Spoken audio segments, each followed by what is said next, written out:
Hi, so I'm going to have a look at three harmonic blocks: C minor, A flat, and B. I'm going to explore how they relate to each other tonally.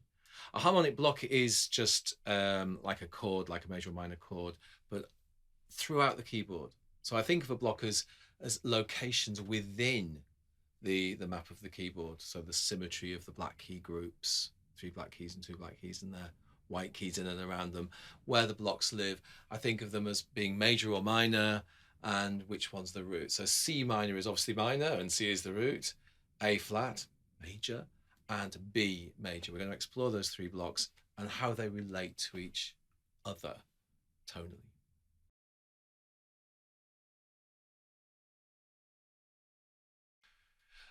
So as a kid, I used to look for harmonic blocks. I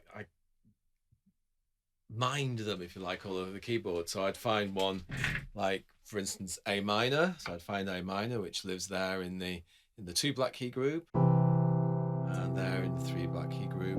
I play them all over the keys and make up stories. When I say make up stories, I mean get a groove going, and I don't know, just kind of tell a story through rhythm on that block in the groove.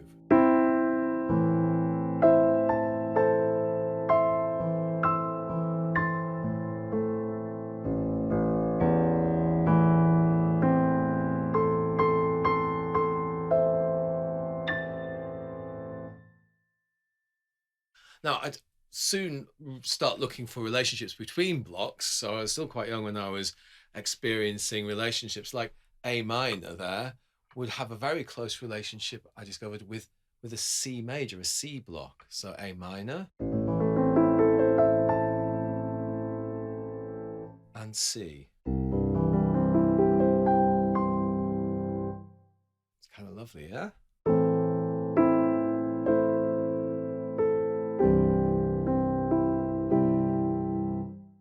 And then I'd find relationships between blocks that were also very close relationships. These are kind of closely related sounds that I felt like I understood very easily.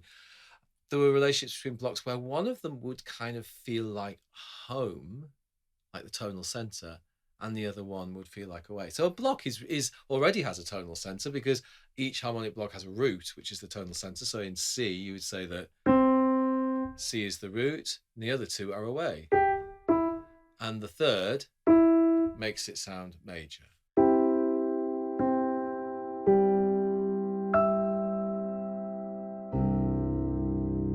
So when you move from one block to another block, like from C to G, overall, C is more home than G. G feels like it's away, it pulls away.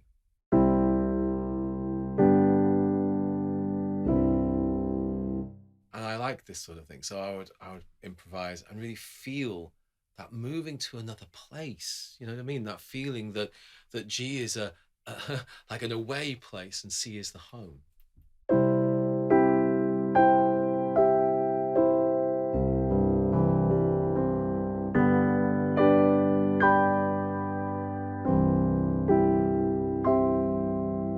So it's kind of a story. I'm telling a story through the rhythm and the structure, through the groove. I'm going, I'm home, I'm home, I'm home, I'm home.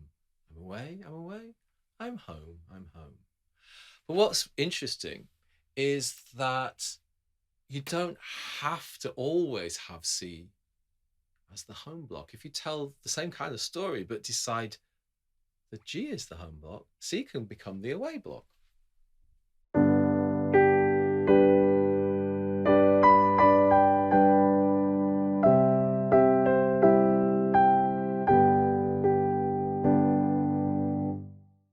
So it's interesting, isn't it? I suppose theoretically you would say that in the first one, where C is home, C is the tonic and G is the dominant. That's a theoretical explanation for you. You could say that when G is home, G is the tonic and C is the subdominant. But that theory doesn't really explain how I did it. How I actually did it was more through the rhythm, through telling the story. So it's only through playing with a kind of rhythmic storytelling, the groove, the rhythmic matrix, as I call it. It's only through really feeling that groove and that storytelling in the body and soul that you can actually experience tonality.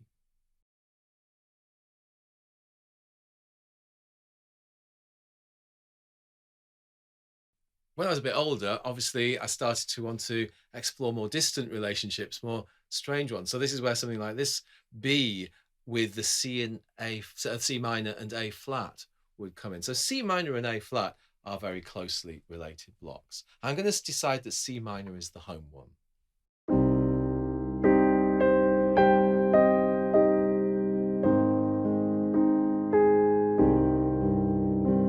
So there you heard them. C minor, A flat, C minor.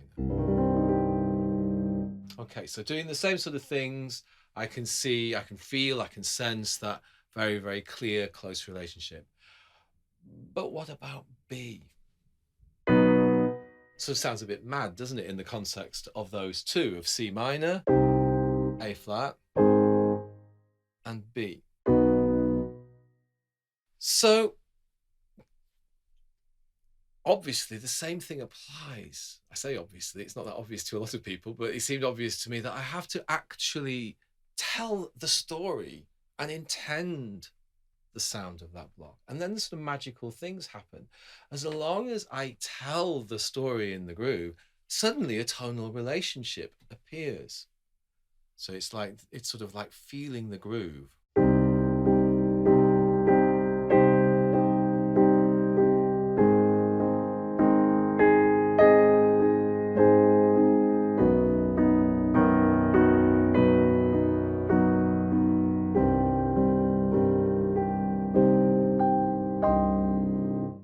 So what kind of relationship is that? What does it feel like, that C minor being home, A flat and B?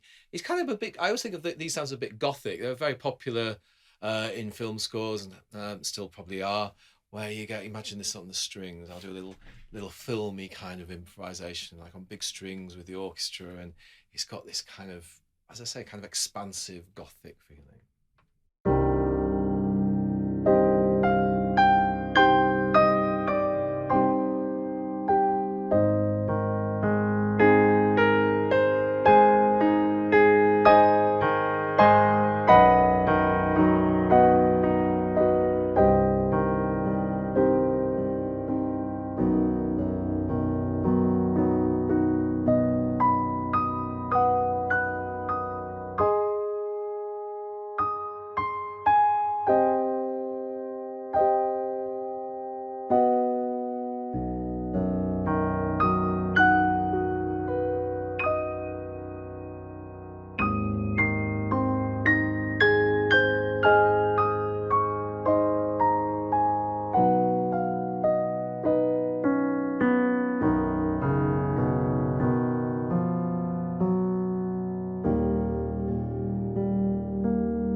So as you can hear in that little improvisation, there's a very particular kind of style produced, a kind of flavor, tonal flavor produced with those three blocks.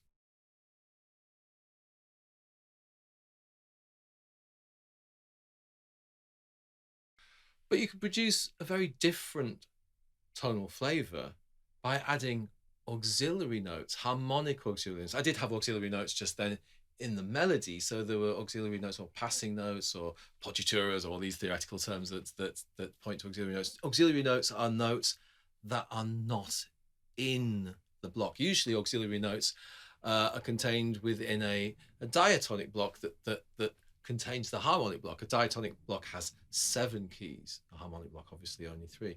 So we can use keys that are not in the harmonic block to produce melodic color. So in my melodies there, I try to keep it pretty much to the harmonic block, but I did use a few auxiliary notes here and there.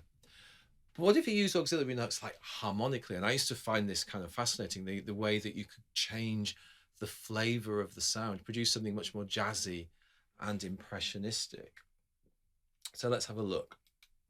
So in C minor there, I'm suggesting adding these 3 auxiliary notes, B flat, D, and F.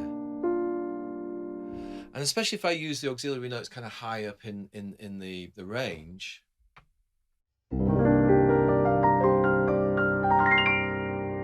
it's very impressionistic and quite smooth. I can also do them lower down and make kind of grumpier sounds.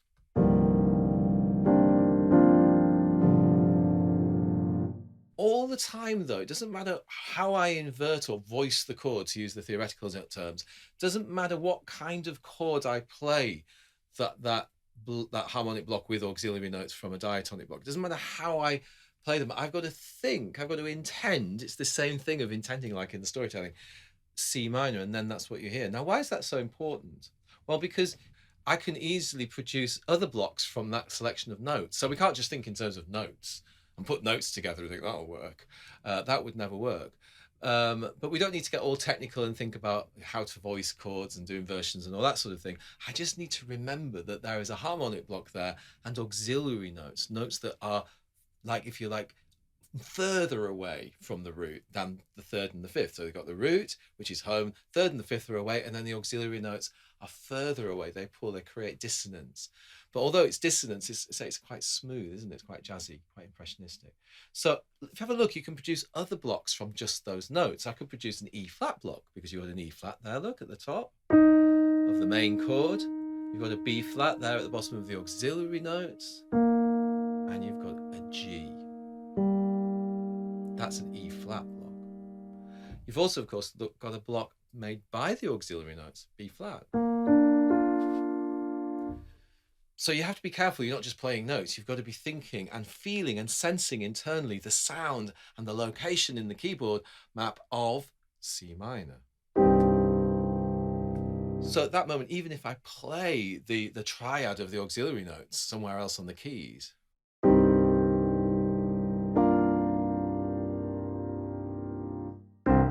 I'm still thinking of C minor, C being the root.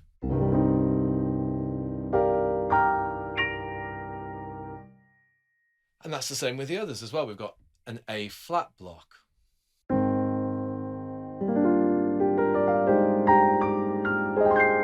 And the B.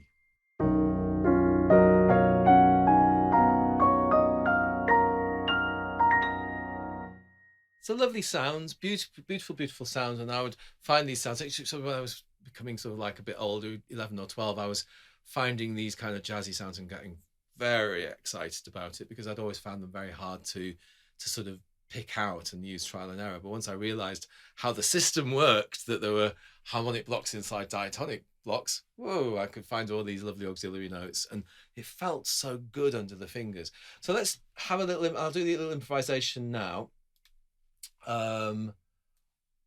Using that kind of jazzy sound. So when I say an improvisation, it's not really a performance. I'm just exploring something that my mum would call piddling about. So I'm just piddling about a bit, exploring those relationships.